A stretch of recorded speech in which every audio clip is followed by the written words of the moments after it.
Hello dear students, how are you? Hope you are doing good. My name is Shraddha Gupta and today we are going to do a chapter number 15 from your science book. So chapter का नाम क्या है? Chapter का नाम है natural resources, means nature के बारे में पढ़ेंगे, क्या क्या चीजें नेचर हमको देती है। तो शुरू करें अपने चैप्टर को। चलिए, तो सबसे पहले what do you mean by natural resource? Natural resources are those materials in our surroundings which are used by all the living organisms for the sustenance and welfare. तो हम लोगों को रहने के लिए, हमें अच्छी तरह जीने के लिए जिन जिन चीजों की जरूरत होती है उन्हें बोलते हैं natural resources. Resources required by the living organism to keep them alive is air and water. जैसे हवा और पानी, मिनरल्स, फॉरेस्ट, ये सब क्या है? ये नेचुरल रिसोर्सेज है जो हमको जिंदा रहने के लिए चाहिए. Next is your type of natural resources. तो दो टाइप के नेचुरल रिसोर्स होते हैं. सबसे पहला क्या है? Renewable resources. Renewable resources are those sources which do not exhaust after using and we can use them again and again. Renewable resources वो होते हैं जो कभी खत्म नहीं होंगे, आप चाहे उनको कितना भी यूज करें. जैसे कि सनलाइट, क्या सनलाइट ये कहती है ज्यादा मत यूज करना? कभी नहीं. इलेक्ट्रिसिटी खत्म हो सकती है पर सनलाइट कभी खत्म नहीं हो सकती. एयर है, ये क्या है? रेन्यूएबल सोर्स ऑफ एनर्जी है. Next one is your non renewable source of energy. तो non renewable source of energy क्या है? कि अगर उन्हें हम बहुत ज्यादा यूज करेंगे वो कुछ सालों के बाद, इवन मिलियंस ऑफ ईयर्स के बाद खत्म हो जाएंगे. जैसे कि कोल है, नेचुरल गैस है, पेट्रोलियम है, ये सब क्या है? कुछ सालों के बाद या कुछ करोड़ सालों के बाद खत्म हो जाएंगे. नेक्स्ट इज योर, देखिए नेचुरल रिसोर्स कौन से है? Renewable, non renewable. रेन्यूएबल में inexhaustible, exhaustible. Means renewable resources में क्या, जो खत्म नहीं होंगे. लेकिन क्या है? सन, एयर, वाटर, इंक, ये कभी खत्म नहीं होगी. लेकिन टॉप सॉइल है, फॉरेस्ट है, ग्राउंड वाटर है, ये खत्म हो जाएंगे अगर हम इनको क्या करेंगे? हमें इन्हें बर्बाद करेंगे. अगर हम नॉन फॉरेस्ट को साफ करेंगे तो कुछ समय के बाद वो खत्म हो जाएगा. नॉन रिन्यूएबल एनर्जी में क्या होता है? दो टाइप के. कैन बी रिसाइकल्ड, मीन्स जिनको हम रिसाइकल करके भी यूज कर सकते हैं. Can not be recycled, means हम उनको रिसाइकल भी नहीं कर सकते हैं, उन्हें भी non renewable energy of source में कहते हैं. Next is your utilisation of natural resource. So utilization of natural resource means materials found on earth allow the existence, life, satisfy the needs of living organisms is called natural resource. तो जो भी natural resource है उसको अच्छी तरीके से utilize means हमें बर्बाद ना करके पर use कैसे करना है. Whenever we get these natural resources from renewable resources, non-renewable resources, the solid parts of earth crust, the gases surrounding the earth known as atmosphere, the water bodies जैसे river, lakes on the earth. तो ये सब क्या है? ये सब resources हमें मिलते हैं. Next is your water. तो water inexhaustible renewable resource. Water is found in puddles, ponds, lakes, ocean and underground glacier. तो वाटर क्या है? इन एग्जॉस्टिबल मीन्स कभी खत्म नहीं होगा. Next is importance of water. तो वाटर की इंपॉर्टेंस क्या है? एक दिन आप पानी ना पीजिए, आपको इंपॉर्टेंस वाटर की पता चल जाएगी.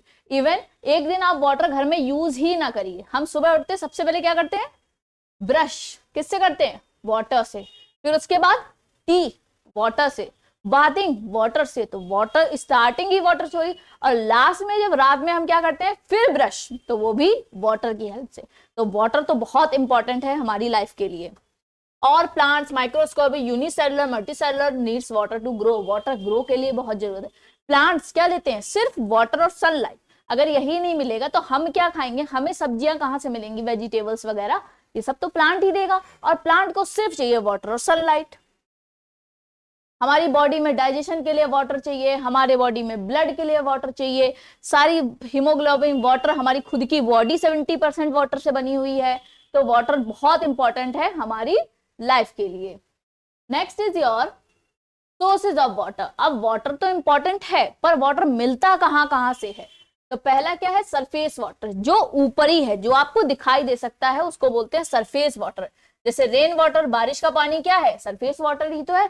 बारिश आपको दिखती है और जमीन पे गिरती है तो वो भी आपको दिखती है. तो rain water is considered purest form of natural water. सबसे प्योर फॉर्म जो वाटर की है वो क्या है? Rain water. Next is your river and lake. नदी, झरना, झील, तालाब, ये सब क्या है? ये सब सरफेस वाटर है. Next is sea water. Sea water क्या है? Streams and river finally flow into the sea. जितने भी रिवर्स हैं, स्ट्रीम्स है, ये फाइनली जाके कहाँ मिलती है? ओशंस में, सी में. तो सी का वाटर कैसा है? सॉल्टी है, पर इसको भी प्योर करके आप अपने डेली वेज में यूज कर सकते हैं। नेक्स्ट इज अंडरग्राउंड वाटर और सबसॉइल वाटर। अंडरग्राउंड वाटर वो है जो आपको दिखाई नहीं देता है, जो हम लोग पीने में यूज करते हैं, जो ट्यूबवेल है, बोरवेल है या फिर वेल है, ये सब यूज करते हैं। क्या करते हैं, अंडरग्राउंड वाटर को निकालते हैं। जैसे कि क्लाउड्स हैं, क्या कर रहे हैं, वाटर डाल रहे हैं, तो पहले फ्लोर जो ये आपका ग्राउंड उस पे गिरता है, फिर धीमे धीमे थोड़ा पानी क्या करता है, अंदर चला जाता है, और यही क्या बनाता है, underground water. Understand. Next one is from where do we get water. हमें पानी कहाँ से मिलता है, तो हमें कहाँ से मिलता है, टैप से। और ये टैप को पानी कहाँ से मिलता है, देखिए ध्यान से, ये क्या है, रिवर, रिवर वाटर। ये पंप होके क्या आ रहा है यहाँ, फिर ये क्या है, सेटलिंग टैंक। मीन्स पानी है गंदा सा, उसमें क्या हुआ, नीचे क्या हुआ, पूरा सेटल हो गया। उसके बाद क्या आया, फिल्टर, फिल्टर होके यहाँ पानी आया, फिर फाइनली ये साफ पानी यहाँ पे आ गया, और फिर यहाँ पे ऐड किया क्लोरीन, फिर क्लोरीनेटेड वाटर। आपने ये स्ट्रक्चर अपने घर के अगल बगल देखा होगा। फिर इसके बाद हमारे किसमें आता है, घरों में। तो पानी आपने ये स्ट्रक्चर देखा, इसको पानी की टंकी बोलते हैं, वाटर टैंक। इसमें ही पानी प्योर होके आता है, फिर उसके बाद हमारे घरों में आता है। Next one is your drought. अब ड्राउट क्या है, पानी तो आ गया। ड्राउट का मतलब होता है सूखा, मतलब जहां पे पानी की बहुत कमी है। In our country, some parts of states such as Rajasthan, Gujarat, Madhya Pradesh are especially prone to drought because of the monsoon winds lose most of their moisture by the time they reach the places. अब यहाँ पे सूखा इसलिए पड़ता है क्योंकि जब तक बारिश वहां तक पहुंचती है तब तक आधी जगह तो बरस जाती है, तो जो क्लाउड्स होते हैं वहां तक जाते जाते मॉइस्चर खत्म कर देते हैं, इसलिए वहां पे बारिश कम होती है, वहां पे मानसून बहुत लेट या फिर पहुंचता ही नहीं है। अब जब बारिश नहीं होती है तो वहां पे वाटर साइकिल ज्यादा नहीं यूज होती है, वाटर साइकिल नहीं होती तो वहां पे क्या पड़ता है, सूखा। The shortage of water during the droughts affects all of us.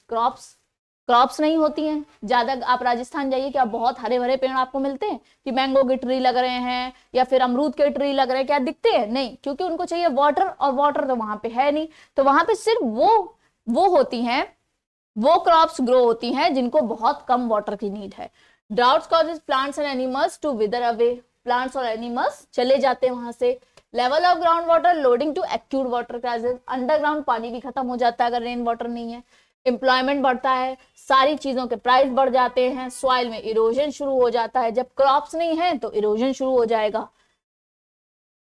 Next one is floods. अब ड्राउट का मतलब सूखा, फ्लड का मतलब बाढ़, बहुत ज्यादा पानी कहीं से आ गया। When it rains or snow, some of the water is retained by soil, some is absorbed by vegetation, some evaporates and remainder which reaches the water channels is called runoff. देखो ज्यादा पानी कैसे आता है, जैसे बारिश हुई, कुछ पानी जमीन ने ले लिया, कुछ पानी आपके घरों में आ गया, कुछ पानी आपकी छत पे पड़ा रहा, कुछ पानी आपके पौधों ने ले लिया, कुछ पानी किसी ने ले लिया, कुछ पानी किसी ने ले लिया। लेकिन जो ज्यादा पानी होता है, बहुत बारिश हो रही है, तो क्या होता है, फिर भरना शुरू हो जाता है। फिर मान लीजिए बारिश आज हुई 1 घंटे, कल हुई 2 घंटे, एक दिन पूरे दिन बारिश हुई, वो भी बहुत तेज बारिश हुई, तो क्या आ जाता है, फ्लड। क्योंकि पानी, ग्राउंड कितना पानी को अब्सॉर्ब करेगा, पानी ग्राउंड ने अब्सॉर्ब कर लिया, इवेपोरेट भी हो गया, क्लाउड भी बन गए, प्लांट ने भी ले लिया, आपने भी यूज कर लिया, फिर भी इतना पानी का क्या करेंगे, तो वो करता है फ्लड को cause. Flood occur when the soil and vegetation can not absorb all the water. और फ्लड आते ही तभी हैं जब क्या होता है, ना तो सॉइल और ना वेजिटेशन, मीन्स ये पेड़ पौधे एनिमल वगैरह पानी लेना बिल्कुल बंद कर देते हैं। Roads get blocked. Some of the consequences of flood. अब फ्लड आने से क्या दिक्कत होती है, ये देखिए, ऐसे आपने सीन बहुत बार आपने टीवी टेलीविजन में देखे हैं कि क्या है, फ्लड है। Heavy rain cause soil erosion from the fields. अब रेन देखो, फ्लड आने से क्या होता है कि अच्छी मिट्टी ऊपर से चली जाती है फ्लड के पानी के साथ। Heavy rain seen in recent flood in Mumbai. Mumbai में सबसे ज्यादा फ्लड आते हैं, क्यों, क्योंकि बगल में ही सी है, सी से तुरंत क्लाउड बनते हैं और वहीं बरस जाते हैं। तो क्या होता है कि आए दिन फ्लड आते हैं, इतनी बारिश हो जाती है कभी कभी कि आए दिन, कभी आज आ गए कभी कल आ गए, थोड़ा थोड़ा रोज ही बारिश की वजह से। Water level in rivers, lakes and pond rises. पानी बढ़ जाता है लेक में, रिवर में, तो क्या होता है, खेतों में पानी आ जाता है, जिसकी वजह से क्रॉप खराब हो जाती है।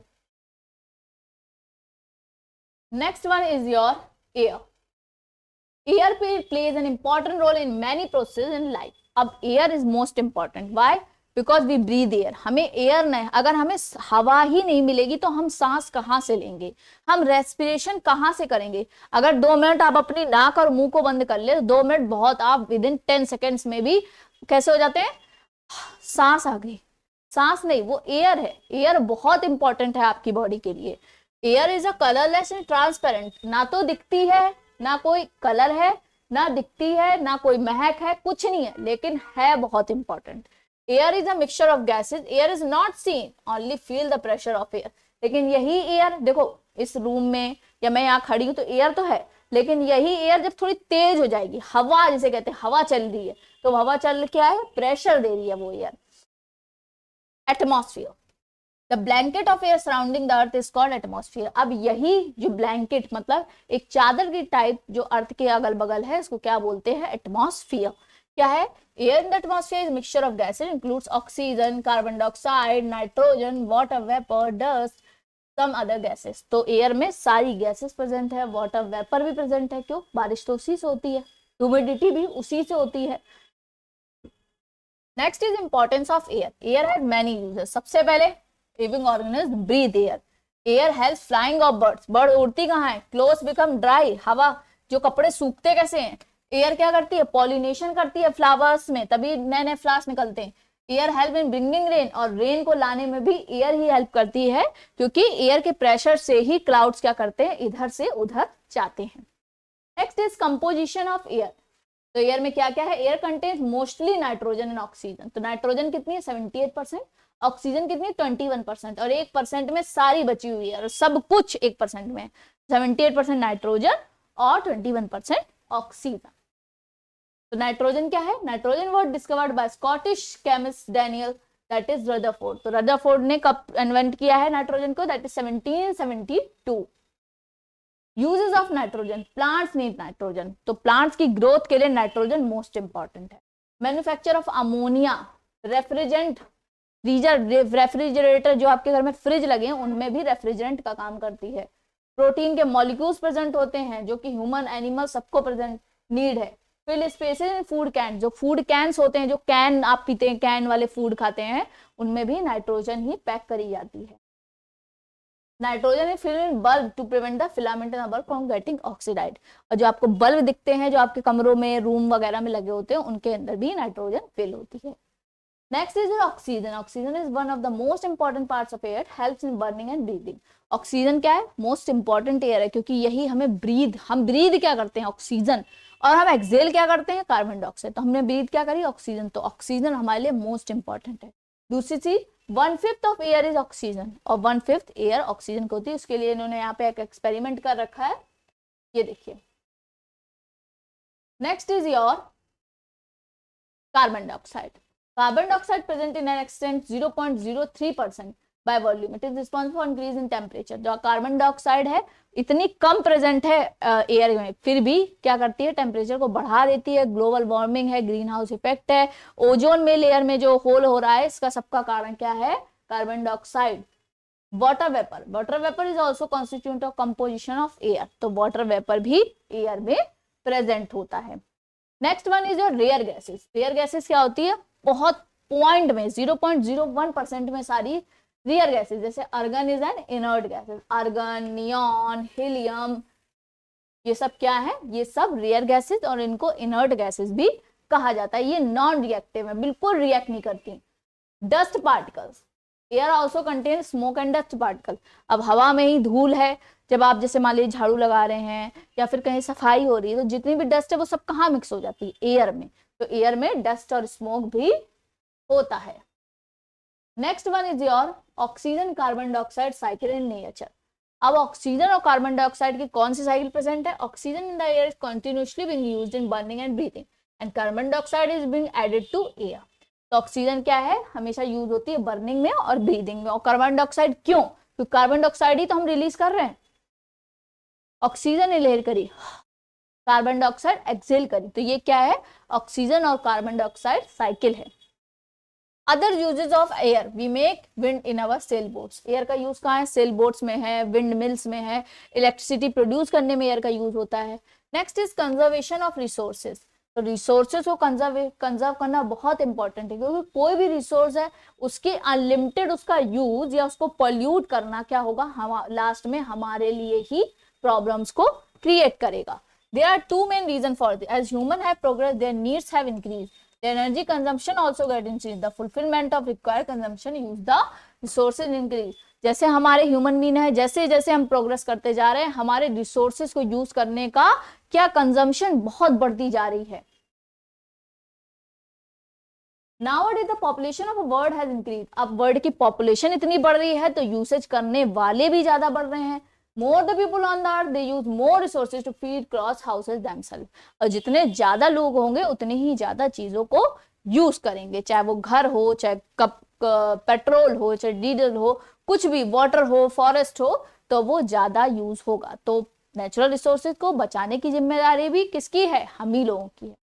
तो अब हमने चैप्टर को कंप्लीट कर लिया है. अब हम चलते हैं अपनी एक्सरसाइजेस की तरफ. तो the first one is oral question science quiz. That is, name any two non-living natural resources. That is air, water. Tell two uses of water. तो water used as home, agriculture. कहाँ कहाँ use होता है, घरों में भी use होता है और एग्रीकल्चर में.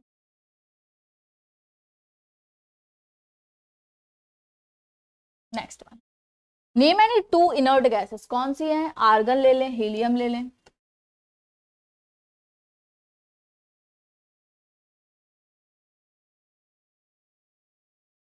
Next one, tell any two sources of water. तो वाटर के सोर्सेज क्या हैं, ponds, river, Wales.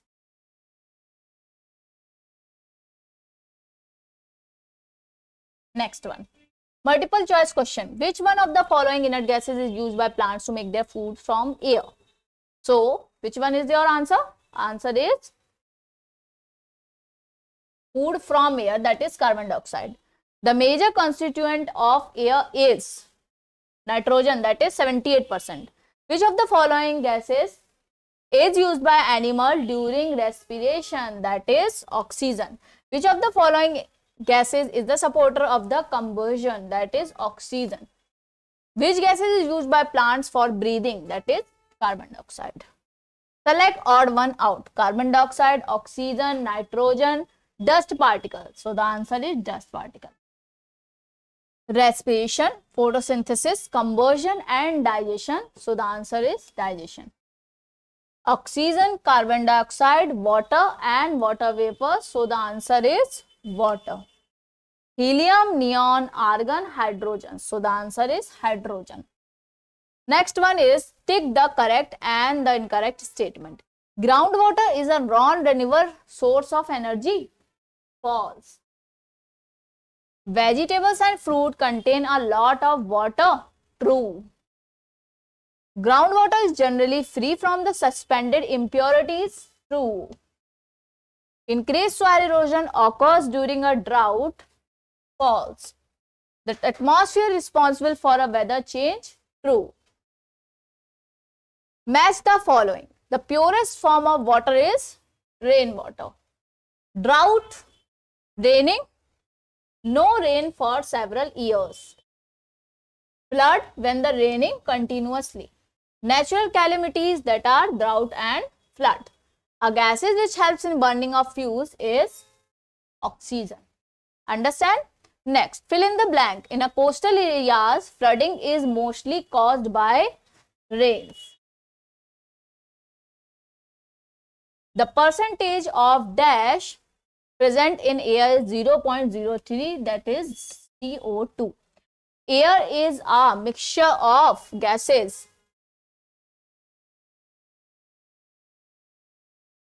Air is dash space. What it is? It is occupies space. Most abundant gas in atmosphere is nitrogen.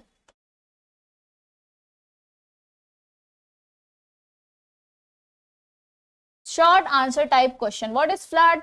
When rain continuously, it occurs a lot of water that is not taken by the vegetation and human. Then it is flood. What do you understand by drought? When there is no rain for years, it causes the drought. In what ways is water useful to plant? Water is very useful for plant. Why? Because roots have taken the water from the soil and they make their food. What is seawater salty? Why is seawater salty? It is natural phenomena. It is natural resource. What are the causes of flood? Flood कब होता है?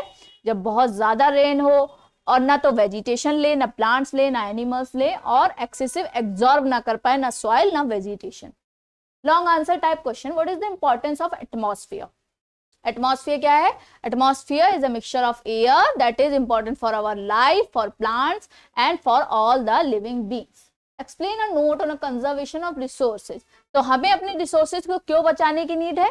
क्यों? तो कि हम लोग हमेशा use कर पाए, क्योंकि हर रिसोर्सेज एक टाइम बीइंग तक है और उतना ही अवेलेबल है. अगर हम ज्यादा यूज करेंगे तो हमारे आगे वाली जनरेशंस को वो रिसोर्सेज नहीं मिलेंगे. Explain the importance of rain water. Rain water की क्या इंपॉर्टेंस है? रेन वाटर हमारे ग्राउंड वाटर को रिचार्ज करता है और ये प्योरेस्ट फॉर्म ऑफ वाटर है. Describe the resources of water. Water के क्या क्या रिसोर्स थे? फ्रेश वाटर के रिवर, पॉन्ड्स, लेक, सी वाटर, और सॉल्टी वाटर था, और rain water the purest form of water. How will you prove that the air has dust particles? Air has dust particle. Experiment is given there, so you have to see by yourself. So this much is in our chapter. Bye bye, take care, meet you soon in my next video.